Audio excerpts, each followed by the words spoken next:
Hi, this is Wayne Quackenbush here, ready for another episode of Art Matters with Wayne Quackenbush. Today we have two dynamic artists, and I just wanted to reiterate that I'm the president of the Portsmouth Arts Guild, which is a nonprofit organization that has a gallery in Portsmouth, Rhode Island. I also have a gallery space in Newport where I showcase local artists, and all about getting the word out about artists and what they do. Today's first guest is Martha Antaya, who I've known for a number of years. She actually took some classes with me. I did a creative drawing class where we came up with word prompts, and the participants in the class basically used those as springboards towards visual imagery. So Martha, I know that you grew up in Massachusetts, and I know you went to art school, and you want to talk a little bit about how that went for you and how you got into art. Okay, and it's great to be here. It's really interesting. So my mother was a painter. She was a watercolor painter, so she really was a big influence on me as a, growing up. So, we had art in our house, and it was part of our life, and I was always so impressed with her and her work.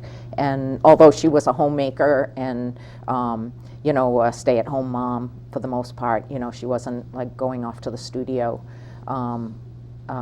every day, but her work was really a big influence on me. And it always felt kind of like magical,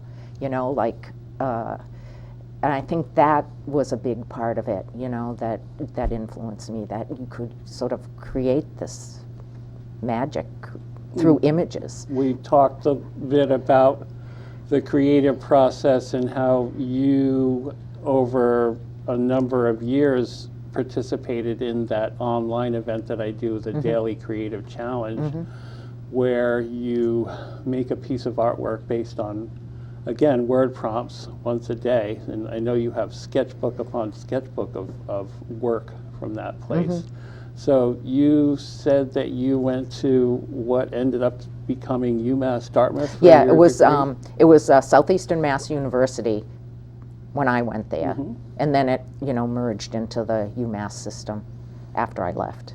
And we were also fellow travelers in that you moved to New York City after you got out of school. Right.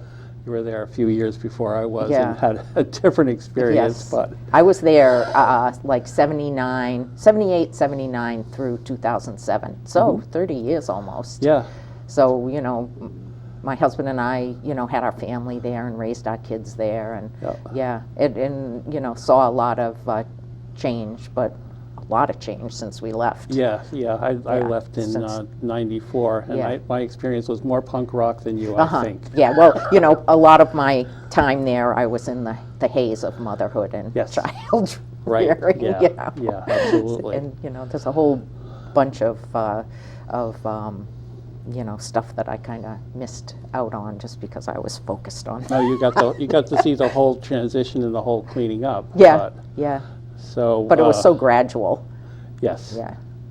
But now it's like Disneyland. Yes. When I go back, I'm so shocked. Yes. So you have a lot of artwork here today, and I was particularly interested in this ceramic piece that you have in front of you. If you want to hold that up to the camera. Yeah. I did a series of, I was working in clay for a while. Let me see if that is straight. I worked together with a clay group, so we would meet every once a week, one evening a week. And, I tried my hand at sculpture, but I'm really more comfortable with the two-dimensional. So I rolled out these slabs of clay and used mason stains to create the image. But I'm very inspired by these old black and white photographs. They're evocative to me in a way that I can't quite put my finger on. They tell a story. The magic back, though, because it's a record of another time and another place. Yep. So when you're actually working on the ceramic, you probably couldn't see the color you were working in. Some of it was, you know, yeah, Kind of a not little bit visible. of. So there's that magic too, that you don't, Yes. that, you know, what comes out of the kiln is a surprise. Right, yeah, that's Yeah. very exciting. So Yeah. you did a whole series of I these, and did. I remember we had to hang these in a show, and there was all sorts of difficulty because of the weight, and Yeah. God forbid one of those things broke. I know. So, I know. But I don't know. I think of my work as kind of elusive anyway. If it breaks, you know, it's I think you know, that- it's a cliche, but the process is it's, what's important. it's ephemeral, and Yeah. you're a perfect example Yeah. of the creative process because you're there, you make a statement. You also participate in the figure drawing classes that I do at the Portsmouth Arts Guild, and I know that you have prepared paper that has color on it, and you just kind of dive right in with colored pencils and watercolors. I mean, we can start showing Okay. more artwork too. All right, so I'll put this down. And so you So have this is an example of one of the figure drawings, and as you can see, there's a red background. So I spend quite a bit of time. I'll put all my notebooks out at home and just put a ground color down, not really, you know, caring if it's all even or, you know. and the edges are and kind the- of ragged and, Yes, and yeah. there's a whole what would Bob Ross call it? The happy accident. The happy accident is a Right. big factor, Yeah. and you have color and then line and then color on top of it. There's pencil work, and then I vividly remember you using a hair dryer just to see you could go back and work on it again after it dried and all sorts of stuff like that. I'm sure I used too much water, being a Pisces. So let's start flipping through some work. Okay, so let's see what's in here. It's fun to go back and look at these.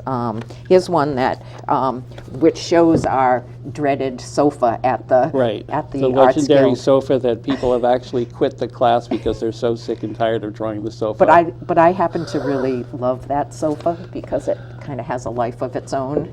Sometimes it becomes a butterfly. Sometimes I don't know. It's just gives me the opportunity to do something linear or with shape. You also get a real sense of gravity from Yes. it. Yeah, So the figure is sinking into it. let's move on. All right. It's something a little bit different. So I've experimented with washes of like acrylic or watercolor, as well as linear with ink. So It's very expressionistic. Yeah. I mean, you probably couldn't say, you probably can't sit back in the moment and think, I did this because I wanted to achieve this result. You just kind of did it, Yeah. and you made the statement and Yeah. you moved on. yeah, and I always say my vision isn't that clear, so I make it up. Yeah. You know. So let's see what else. Maybe look at this one. This is another example of using the colored pencil and being able to layer the color. And gesture drawings. Usually we start out with Short poses. short poses like 2 minute, and then go to 5 and 10, 10, and then longer poses and at the then end, usually 20 minute. series of 20-minute poses. Yeah. Yep. So, and I don't worry about putting the whole figure in. Sometimes I'll just, That's mostly just, do a lot of torsos. I think. yeah, You know. torsos and heads and Yeah. hands. Yeah. When I was going to school, to art school, we didn't have an anatomy class. Did you have an anatomy class? Yeah. Yeah. Uh-huh. Yeah, we didn't have anatomy. So, So we were going to take a second and do a little Gina Terzino tribute because one of our favorite models just retired, and I know that this is her. She was pretty active in the the whole state of Rhode Island and Massachusetts for a number of years, and now she's gone on to other things. So I just wanted to take a second to mention that. Gina's great. You know, she has a drama to her poses that other models don't have, and very expressive with her hands. Her hands are always, you know, doing something important. Well, she's an actor as well, Yeah. and you can tell that there's drama in all of her work. Let's see if I can find another Gina. It's Gina.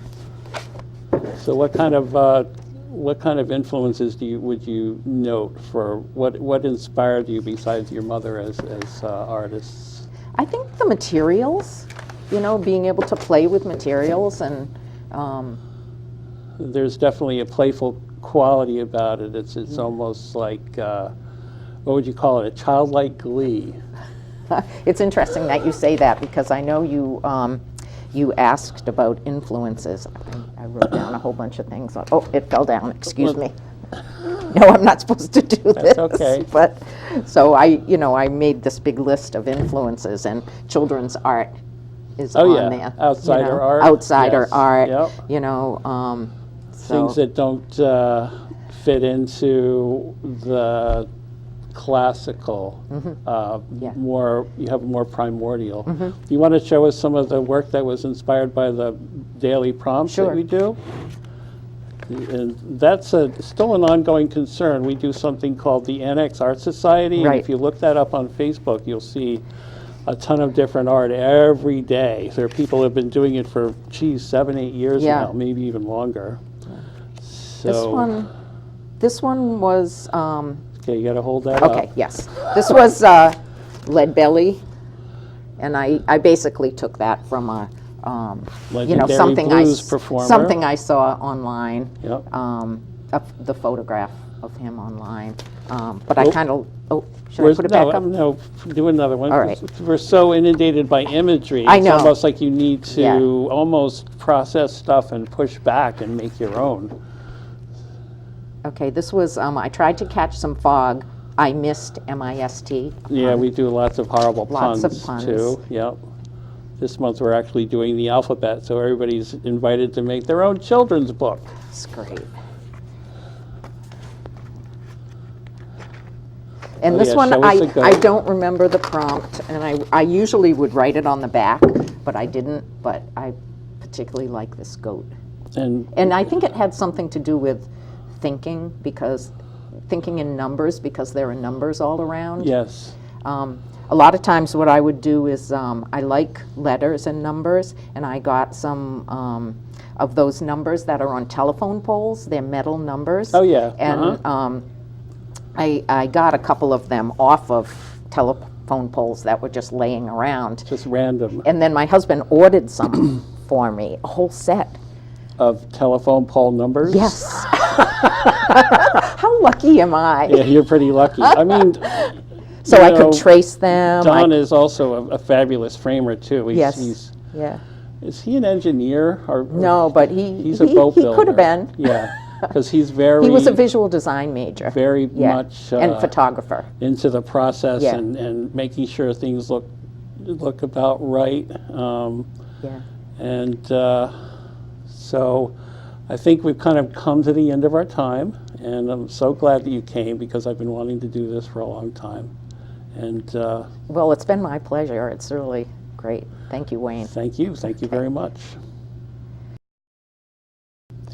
We're back with Art Matters with Wayne Quackenbush. Today I have a special guest, artist Sasha, who I've known for a number of years. He showed his work in my gallery space in Newport, and he's also shown at the Portsmouth Arts Guild. Greetings, Sasha. I found out today that you studied in Kiev in the former Soviet Union, and I know you want to talk a little bit about your influences and your teachers from there.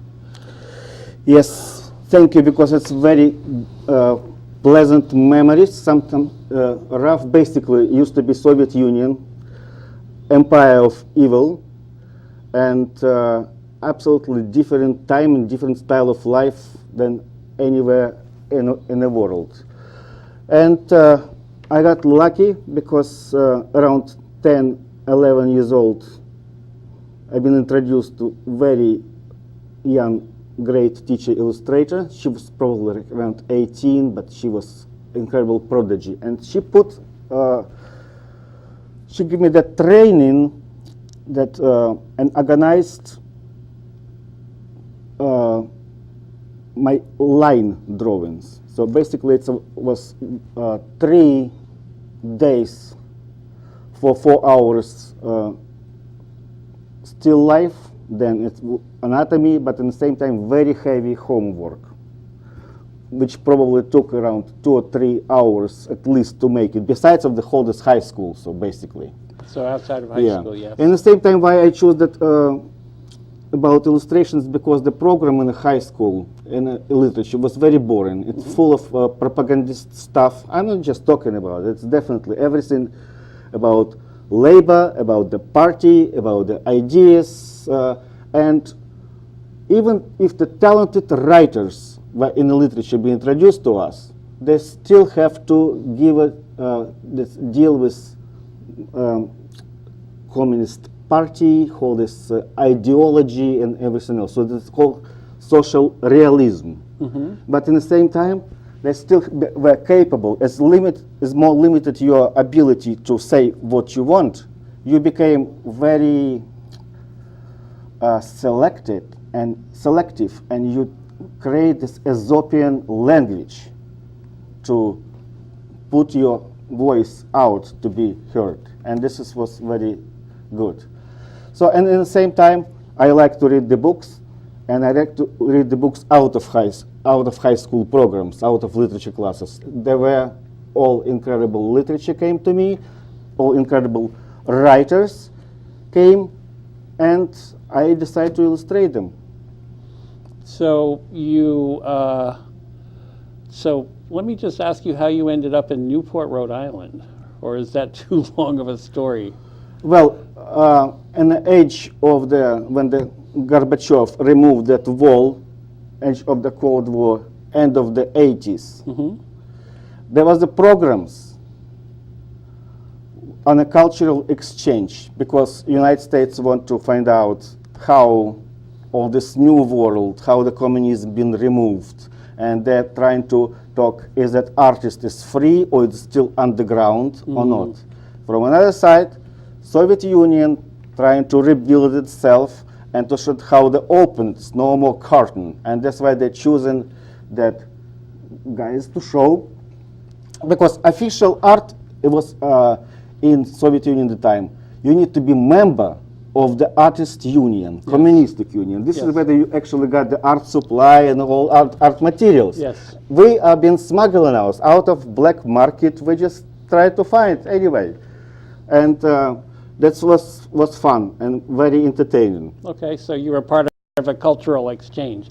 Now I know you have a lot of artwork to get to, and I know that you can continue to talk about your influences and where you come from. I know you're very classically trained, and your work is very detailed. So let's start with what you. Yes, let's look at some details. Traditional, big influence. When I was a child, there was two great artists who I love. It was a Durer, Albrecht Durer. Albrecht Durer, yes. And definitely, and another one. Hold that up so that the camera can see. Yeah. So, and Albrecht Durer and Leonardo was one at that time. Leonardo da Vinci, yes. They actually was two most important Renaissance artists. Durer, in one of his diaries, says, "I love to go to Italy, but in the same time, I don't like to go there because I'm afraid that somebody gonna poison me." Very, very big competition. Right now, you guys watching my version and introduction of the life of Johnny Appleseed. Yes. The This is- American folk hero who brought apples all over the country. Yeah, but his life was much more interesting than Disney World version, pathetic cartoon which has been done about him. He was a very serious philosopher, serious religious man. Yes. And what his religion? I remember. I don't remember. That's the Sweden guy. Anyway, so and this is you can see some of that. I actually make these drawings in the form of old-fashioned gravures, but also they're like. Now that's just graphite, right? Pencil. No, this is pen and ink. Oh, pen and ink. Okay. This is pen and ink with the pencil, but also it's in the same time it's a storyboard because sometimes I like to make the movie with about his life. Anyway, this is one stuff, and then about the power of lying, which is I was discovered. This is the book called Energy, and it's this is my move out of classical drawing. So when I start, To this I can see, camera. yeah, I can see that. I can see that. Yep. So then you can see that minimum, absolutely trying to use to make all this energy coming through using only couple lines, but at the same time they need to be absolutely dynamic. That's why it's called energy. Yes. And energy is energia in Russian. It's a female gender. So that's why I'm using the female body over here, just to show the different kind of energy. But energy is in the same time also in physics. It's kinetic, it's inertial, it's all different kind of energy. So, and this is all improvisation in lines. Now maybe you should move on to some of the color stuff because I think that. So now let's go to the colors. And actually, this is we have. This is one. Take a look. The camera over here. Yeah. So this is one of my favorite work when I definitely been trying and learn my patience. This is all done by microscopical dots. Probably took me 3 weeks to work. Oh, stippling. Stipple, yeah, Yeah, pen and ink, yeah. We call it stippling. Yeah, Yeah. one of the greatest lawyers, and this is that to memory of my beautiful teacher and friend Vladimir Nabokov. Oh, right. Yes, so this is one of that, and this is where the statement, my slogan of echo of reflection, basically. This is what it is, and my passion was the literature. Okay. And in the same time, I like to do something which I never draw. For example, I never draw motorcycle, and I like to create some kind of style for that. And that's enough. But it's in Cyrillic, motorcycle. We're moving into the colors. So we talk about power of line and black and white, right? Yes. Let's go to the colors. Colors. Martha been talking about her models experience. I'll show you the way how I've been using that. Just have a go. The figure drawing. Yeah, Yes. figure drawings. This is where was still working on learning how to work with the colors. It's absolutely different way, and because I'm just beginning in the colors, I probably worked with colors only probably for 15, 20 years, which is nothing.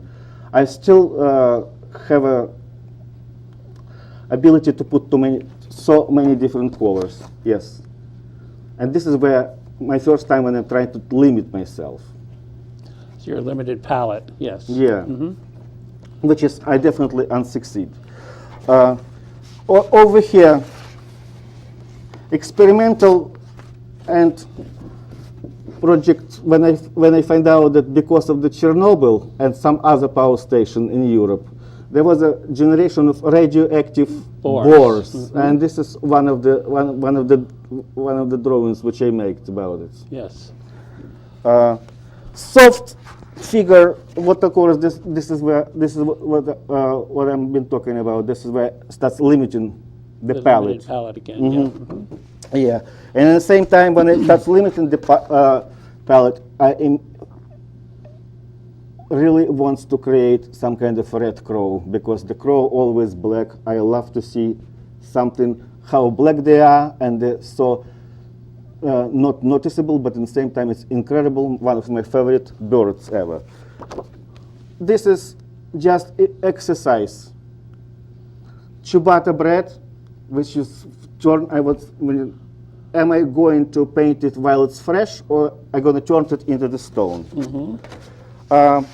And this is the one of the series which I work again on the call. It's Legend of Flying Dutchman. Very great episode. I recommend you to learn about it. Now, is that close to actual size, or is that a much larger work? It's original. Okay. Yeah. Over here on the back. On the back, this is the painting to illustrate my favorite Ovid and his metamorphosis on Greek mythology. This is moment with the called Leda, when the Zeus turned himself into the swan. Yeah, the lead and the swan. Yes, leader and the swan. Yep, yeah. yep. And this was definitely fun to work, because Greek mythology and life to me is a kaleidoscope of ideas.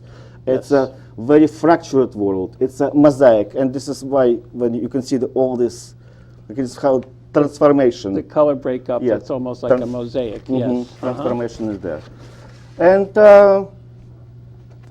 now work into the starts only half a year ago. I started working on abstract compositions, and definitely having incredible fun, because I like to make this work From any direction. Work yes. 360 degrees. The composition It's not is easy, good. but that's what it makes that also precious. Yes. It's really difficult to make something that looks right from every angle. Yes, absolutely. Yeah. But it's incredible, great exercise for the brain. That's a step away from social realism. Absolutely. Yes. Yes, but it's a big step. Yes. I love music, and like music more because there is no words in it. And it still seems like you're using a limited palette here, too. Yes, this is where I learn. So this is the sketches now. Right now, I'm working on a bigger size of this particular. So we're heading down into our last minute here. So Yeah. All right. Let's wrap up. Okay. So no, you put that big black piece up that you wanted to put on the easel if you can. That I love one. that. Yeah. That one, my obsession with eternal surrealism, but at the same time, the tribute to hardworking artists like Michelangelo. Yes. This is my version of the Pieta, which my friend Donna Costa says, Sasha, I am the guy who helped people with the teeth. Would you please help me and draw me the Pieta? So this is what I dedicate to him, and this is surrealistic style. It's a coloring pencil. Yes. So that's Jesus and Mary Magdalene. Yes. It's no. This is just a just Pieta. just a silhouette. Yeah. There is Okay. no religious meaning. Just the genre as a Pieta. So it's a secular Pieta. Yes. All right. So, Sasha, I really appreciate you coming down today. This has just been eye-opening, and thank you very much. Great. Thank you. Thank you very much. Thank you. And that about wraps it up for another episode of Art Matters with Wayne Quackenbush. Thank you for watching.